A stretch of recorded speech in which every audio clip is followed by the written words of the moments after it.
Sejam bem-vindos ao Saber Direito. Meu nome é Matheus Carvalho, sou professor de Direito Administrativo e a gente está na terceira aula já do curso de Intervenção do Estado na Propriedade Privada, certo? Nós tivemos duas aulas na qual a gente começou a matéria de desapropriação e nessa aula a gente tende a fechar a matéria, porque ainda temos algumas aulas para estudar algumas outras intervenções do Estado na propriedade. Pessoal, é importante vocês saberem que para qualquer dúvida estarei disponível no e-mail saberdireito@stf.jus.br, saberdireito@stf.jus.br. Por favor, quando encaminharem seu e-mail, não esqueça de definir o tema da aula e o nome do professor, porque isso facilita para que o e-mail chegue a mim o mais rápido possível e, obviamente, a você a resposta o mais rápido possível.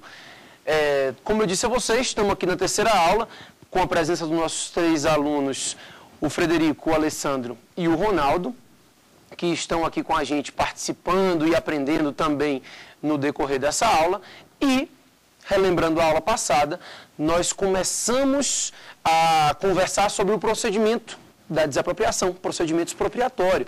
Nós vimos que existe uma fase declaratória, né, no qual o poder público define a utilidade pública, o interesse social do bem, e posteriormente a essa fase, nós seguimos a fase executória, na qual o Estado paga a indenização e ingressa no bem desapropriado. Estudamos também que essa fase expropriatória, quando não há acordo em relação ao valor indenizatório, tem que ser feita por meio de uma ação judicial, a ação de desapropriação. Então, normalmente, não havendo acordo, a execução se dá na via judicial. E o que nós definimos aqui?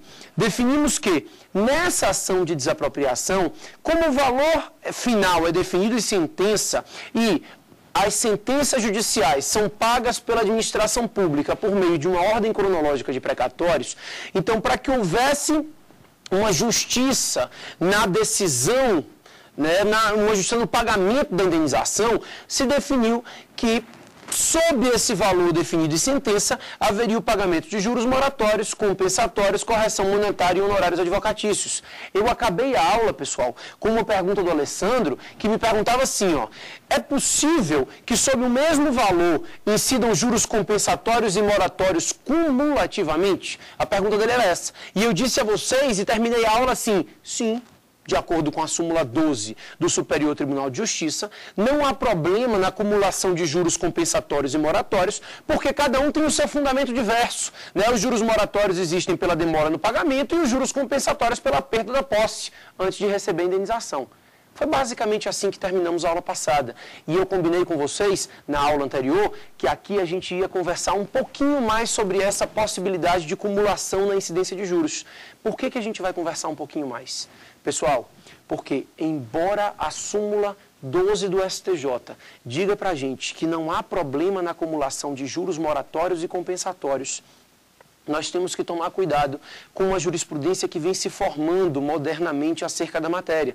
O STJ, nesse ano de 2010, em março desse ano, proferiu uma decisão na qual ele disse o seguinte, olha que raciocínio interessante. Ele disse, de fato, sobre o mesmo valor, podem incidir correção monetária, juros compensatórios, juros moratórios, ou seja, é possível a incidência de mais de um juros sobre o mesmo valor, mas não cumulativamente. Ou seja, o STJ diz, é possível sim que sob 100 mil definido em sentença, incida os juros moratórios e incida os juros compensatórios.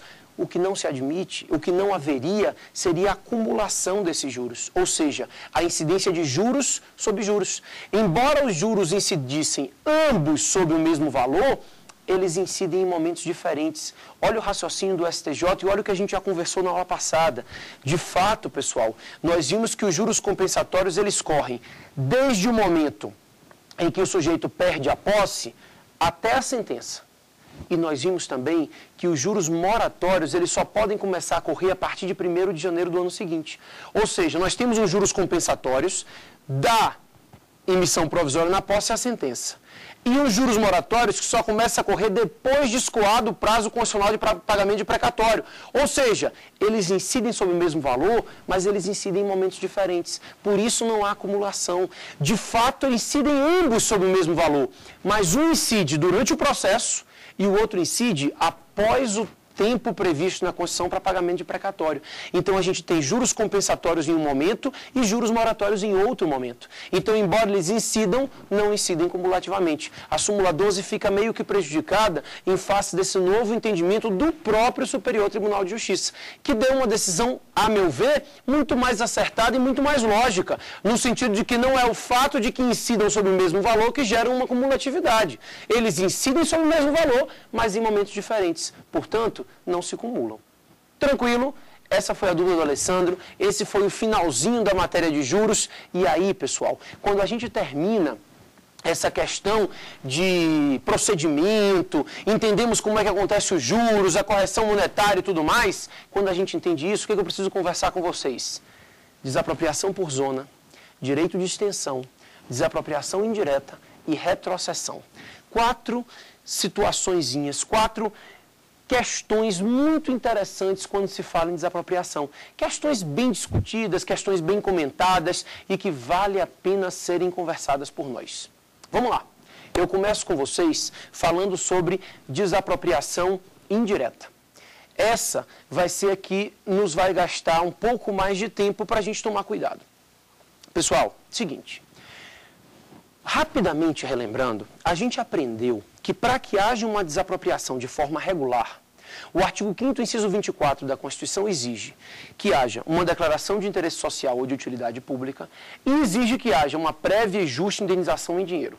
Ou seja, eu preciso de 2 requisitos. Eu preciso de declaração de utilidade pública e eu preciso de pagamento de indenização prévia. E justa. Maravilha. Pessoal, quando a gente entende isso, o que eu preciso explicar para vocês? Eu preciso explicar que nem tudo são flores no direito, na prática do direito. Ou seja, nem sempre o Estado faz uma desapropriação nos moldes que deveria. Em algumas situações, o Estado simplesmente esbulha o bem do particular. O Estado simplesmente entra no bem do particular sem respeitar os critérios de desapropriação. Essas situações de esbulho, verdadeiros esbulhos, essas situações de desrespeito às regras de desapropriação, essa tomada do bem particular sem respeitar os critérios da desapropriação, são o que a doutrina resolveu designar por desapropriação indireta. Então, o raciocínio da desapropriação indireta é que sequer seria uma desapropriação, seria um esbulho mesmo, é quando o Estado toma do particular o seu bem sem respeitar os critérios da desapropriação. Então, mais ou menos assim, ó, você viaja e quando você volta no seu terreno tem um aeroporto, desce avião, sobe avião, um sucesso. E aí você vai fazer o quê? Para tudo que o terreno é meu? Não pode. Você não pode tomar o bem de volta, mesmo tendo sido esbulhado, uma vez que o Estado deu destinação pública a ele. Então, o que acontece? Surge ao proprietário o direito de requerer uma indenização. A desapropriação indireta, a ação de desapropriação indireta, nada mais é do que uma ação de indenização proposta pelo proprietário esbulhado. O raciocínio é o seguinte: o Estado toma o bem do particular e dá destinação pública. Quando o particular descobre e se sente prejudicado, ele só tem uma opção. Ele vai requerer ao juiz que assuma, que aceite que ele foi desapropriado e que defina um valor justo para a desapropriação. Então é basicamente isso. Ele vai dizer o quê? Juiz, por favor, dê uma declaração de que eu fui desapropriado e defina um valor indenizatório justo. É a única coisa que sobra ao particular, em virtude, pessoal, do que a gente já conversou na primeira aula, como supremacia do interesse público sobre o privado. É claro que eu tenho direito de propriedade, mas eu não posso opor ela a toda a coletividade no momento em que o Estado utiliza essa propriedade no interesse público.